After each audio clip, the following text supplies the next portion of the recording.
Hello students, welcome to my YouTube channel. आप सभी का मेरे यूट्यूब चैनल में स्वागत है। आशा करता हूं आप सभी अच्छे से होंगे।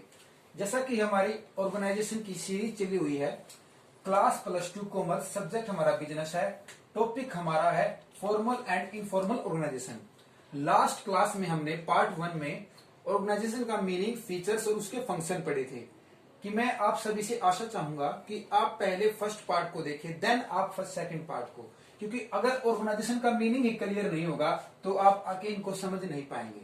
तो आज हम फॉर्मल और इनफॉर्मल ऑर्गेनाइजेशन के बारे में पढ़ेंगे। हिंदी बोलते हैं औपचारिक संगठन और अनौपचारिक संगठन। मैं एक एग्जाम्पल के माध्यम से पहले आपको एक ओवरव्यू देता हूं, बाद में मीनिंग पे आता हूं मैं। जैसे कि board exam 10th class +2 class के होते हैं।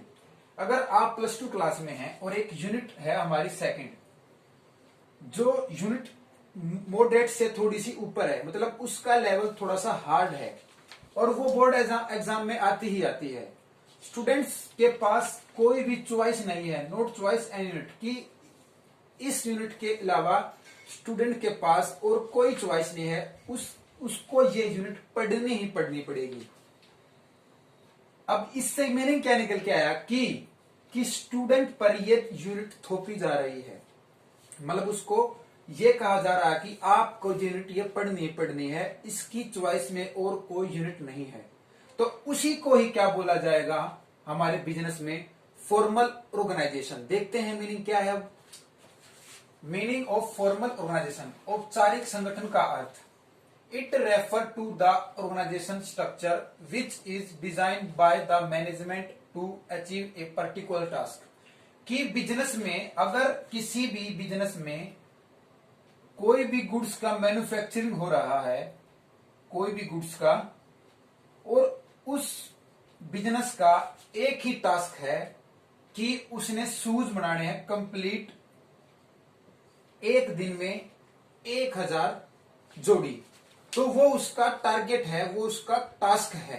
और इसमें क्या बोला गया है कि इसका अभिप्राय किसी विशेष कार्य को, तो विशेष कार्य क्या होगा, उसने 1000 यूनिट किसकी बनानी है, जूते की बनानी है। तो पूरा करने के लिए प्रबंध द्वारा तैयार किए गए ढांचा, ये ढांचा क्या होता है, स्ट्रक्चर क्या होता है हमारा। जैसे कि हमारा बॉडी का स्ट्रक्चर है, साइंस लैब में एक बॉडी का एक स्ट्रक्चर होता है और उसके बारे में स्टूडेंट्स को बताया जाता है कि ये इसके हड्डियां हैं, ये कौन सी हड्डी है, ये इसके लेग्स हैं, सारी चीजें बताई जाती हैं। इसी तरह बिजनेस का भी एक स्ट्रक्चर होता है, उसमें उस गुड्स की वो क्वालिटीज, वो क्रियाएं, वो क्वांटिटीज, सारी की सारी चीजें उस स्ट्रक्चर में, मेन्यू में बताई जाती हैं। जैसे कि आप किसी होटल में गए खाने के लिए, तो आप मेन्यू मांगते हो, वो उस होटल का क्या स्ट्रक्चर। इसी तरह बिजनेस का होता है। तो हमारा फॉर्मल ऑर्गेनाइजेशन का मीनिंग, जैसे कि मैंने यहाँ एक एग्जाम्पल दिया बोर्ड एग्जाम में, तो इसमें भी यही बात की गई है कि कोई भी काम करना स्टार्ट किया बिजनेस ने, तो वो उसको पूरा करेगी, चाहे उसको रात के 12 क्यों ना बज जाए। तो मतलब कहने का ये है कि अगर उसको 1000 यूनिट शूज की बनानी है, वो अपने काम को कंप्लीट करके ही घर पे जाएगा। उसी को फॉर्मल ऑर्गेनाइजेशन बोला जाता है, कि उसमें उसका कोई चांस नहीं है कि कल आने के बाद वो यूनिट प्रोड्यूस करे, नहीं, ऐसा कोई चांस नहीं होता। तो इसमें हमें ध्यान रखना है कि केवल और केवल कोई औपचारिकता नहीं है इसमें, ठीक है। अब हम मीनिंग देखते हैं इनफॉर्मल का। देखो, इनफॉर्मल में हमारा मीनिंग क्या जाएगा, अगर होता तो बच्चे खुश हो जाते, क्या, अगर इस यूनिट की कोई और चॉइस होती तो बच्चे बड़े खुश हो जाते अपने मन से, हो ये यूनिट से तो हमारा पीछा छूटा, अब हम कोई आसान यूनिट पढ़ेंगे जिससे हमारे नंबर अच्छे आ जाएंगे। उसको बोला जाता है इनफॉर्मल, कि इससे ऐसा रिलेशन निकल आना। बिजनेस में क्या होता है इसमें, कि कोई ऐसा रिलेशन निकल आना जो हमारे संबंध में है। जैसे कि अगर मैं किसी कंपनी में जाके काम कर रहा हूं, अचानक से वहां मेरे कोई रिलेशन में मेरा यार दोस्त निकला है, उसको बोला जाता है इनफॉर्मल। कि इनडायरेक्ट वे में कोई रिलेशन निकलाना, इंटरेस्ट निकलाना, हैबिट निकलाना, कोई ऐसी चीजें जो हम भी करते हैं और भी करता नजर आए, उसको बोला जाता है इनफॉर्मल ऑर्गेनाइजेशन। अब हम फॉर्मल ऑर्गेनाइजेशन की फीचर्स देखते हैं। सबसे पहले क्या है, it has defined inter relationship, ये इसमें परिभाषित आपसी संबंध होता है। अब देखो, मैंने एक चार्ट बना रखा है टॉप लेवल का, टॉप लेवल, मिडिल लेवल और lower level.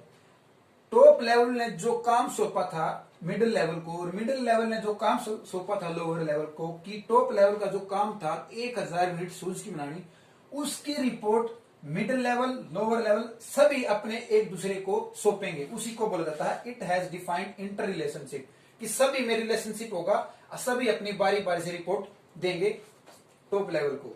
It has based on rule और प्रोड्यूसर, ये हमेशा कोई भी काम करना होगा वो रूल के तहत होगा। इसमें तो स्ट्रिक्टली फॉलो किया जाता है, क्योंकि इसमें कोई चांस नहीं है कि दूसरी यूनिट हमने करनी है, हमने सिर्फ ये यूनिट करनी है, तो इसके लिए एक रूल बना रखा है, इस रूल को ना तोड़ा जा सकता है। इट इज डेलिबरेटली क्रिएट, यह जानबूझकर सौंपा गया। बच्चे क्या कहेंगे, सेकंड यूनिट तो हमें आती ही नहीं, हमें सरकार ने या हमारे बोर्ड ने हमें जानबूझकर सौंप रखी है। इसके बाद इट इज इम्पर्सनल, यह व्यक्ति नहीं होता, क्योंकि अगर वो बच्चों पर जुल्म ढा रहा है तो वो व्यक्ति नहीं है, वो कोई और चीज है। ठीक है, इसका मतलब होता है इम्पर्सनल। इसमें क्या आएगा, इसमें उस बिजनेस में जो सहानुभूति होती है वर्करों के प्रति, जो रुचि होती है, जो हैबिट्स होती हैं, जो उनके प्रति सहानुभूति मतलब विश्वास जगाते हैं कि हम अगर आप ये काम ना करोगे तो कल आके कर देना, ये विश्वास दिलाते हैं। लेकिन इसमें ऐसा कुछ नहीं है। तो इसमें इन पर्सन का मतलब है कि व्यक्ति का कोई इग्नोर है, सिर्फ किस पे चीज पे डिपेंड है, वो 1000 यूनिट पर, और बाकी कुछ नहीं। It is based on division work, अब काम को बांट दिया जाता है इसमें कि काम को जितना जल्दी समाप्त करेंगे तो हम काम को बांट देंगे, division of work. It is more stable, यह हमेशा फिक्स होता है, इसको चेंज नहीं कर सकता, क्योंकि टॉप लेवल ने कहा था कि 1000 यूनिट हमें तैयार करनी है शूज की, तो करनी है, ये फिक्स है, इसको कोई चेंज नहीं कर सकता। इसकी अपोजिट सारी हमारी इनफॉर्मल में हमारी इसकी विशेषताएं होती हैं। देखो अब हम देखते हैं कि इसका मीनिंग क्या है एक बार फॉर्मल ऑर्गेनाइजेशन का। It refer to the natural grouping of people in the work situation meet personal need. देखो क्या है इसमें, ये कहता है कि इसका अभिप्राय व्यक्तिगत आवश्यकताओं की पूर्ति हेतु उस कार्यस्थल पर लोगों के स्वयं स्थापित समूह से है। जैसे कि अगर मैं कहीं कंपनी में चला जाऊं और मैं एक ग्रुप बना लूं, पहले हम 2 आदमी थे, अब हमने 20 का ग्रुप बना लिया, तो वो ग्रुप है मेरा पर्सनल ग्रुप बन चुका है उस बिजनेस के अंतर्गत। क्यों? क्योंकि इसमें तो वो ग्रुप बन नहीं सकता था, क्योंकि इसमें स्ट्रिक्टली सारे रूल फॉलो करने थे, क्योंकि इसमें हमारा कोई चांस नहीं था कि हम कोई दूसरी यूनिट कर सके। इसमें कह दिया कि हम सब पर्सनल मिलकर कोई ऐसा काम करेंगे जिससे हम अपने बिजनेस को ग्रो करें। तो इसमें वो सिचुएशन आ गई क्या कि जो बोर्ड एग्जाम में हमारी यूनिट सेकंड थी उसकी कोई चांस नहीं थी। लेकिन इसमें क्या ये इनफॉर्मल क्या कहता है, इनफॉर्मल ये कहता है कि अगर इसके अल्टरनेटिव दूसरी यूनिट आप कर सकते हो, आपकी चॉइस है। इसमें क्या है, इसमें वर्कर भी शांत है और इसमें स्टूडेंट भी शांत है, दोनों तरह से बता दिया मैंने। इसकी फीचर्स क्या है, बेस्ड ऑन फॉर्मल ऑर्गेनाइजेशन, ये बेस किस पे होता है, जैसे कि काम तो हमारा टॉप लेवल का ही होता है, टॉप लेवल से मिडिल और मिडिल से लोअर। स्टार्ट हमारा ये टॉप लेवल से ही होता है, लेकिन नीचे जाते जाते इसमें इनफॉर्मल जैसी एक्टिविटी होने लग जाती है, जैसे कि किसी की जानकारी, किसी का रिलेशन निकलाना, तो उसके तहत वो अपने काम को कम करके अपने घर जा सकता है। लेकिन इसमें क्या था, कंप्लीट 1000 यूनिट बनानी थी, इसमें ऐसा कोई चांस नहीं, इसमें हो सकता है वो घर जा सकता है।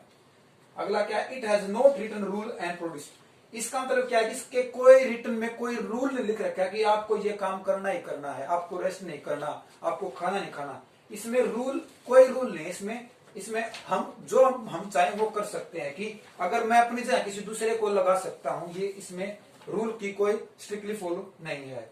It is not deliberate create, अब कह देना कि इसमें उस स्टूडेंट को जानबूझकर सेकंड यूनिट नहीं सौंपी गई, उसका अल्टरनेटिव चॉइस दे दिया गया। इसमें क्या था, उसमें जानबूझकर सेकंड यूनिट सौंपी गई थी, डेलिबरेट। इट इज पर्सनल, इसका मतलब क्या है, इसमें व्यक्ति है, उसमें अव्यक्ति था, मतलब इसमें व्यक्ति की भावनाओं, इच्छा को सहानुभूति दी जाती है, उनकी सारी बातों को मद्देनजर रखा जाता है। तो ये क्या, एक पर्सनल है, it is personal. It lacks of stability, अब ये कह दिया ना कि इसमें तो स्टेबिलिटी थी, भाई फिक्स था 1000 यूनिट बनानी है, इसमें क्या दिया कि कोई बात नहीं 800 बना देना, 700 बना देना, इसमें कोई स्टेबिलिटी नहीं है। और लास्ट पॉइंट क्या हमारा, it has not place on organization, कि संगठन चार्ट का भी कोई स्थान नहीं है। अगर संगठन ने कोई चार्ट बना रखा है कि पहले ये काम करना है, पहले ये काम करना है, ऐसा कुछ नहीं, इसमें हम चेंज भी कर सकते हैं। तो मैं एक बार और बता देता हूं, फॉर्मल और इनफॉर्मल। फॉर्मल का मतलब है कि जो आपको काम दे दिया वो करना ही करना है, इसमें कोई भी चेंज नहीं हो सकता। इनफॉर्मल में हो सकता है आप अपना काम को चेंज कर सकते हैं, या किसी दूसरे से करा सकते हैं, या रिलेशन से करा सकते हैं, कोई भी अलग हो सकता है। इसमें फिक्स है, इसमें फिक्स नहीं है। आई होप कि आप सभी को इस एग्जाम्पल के माध्यम से समझ में आया होगा। धन्यवाद।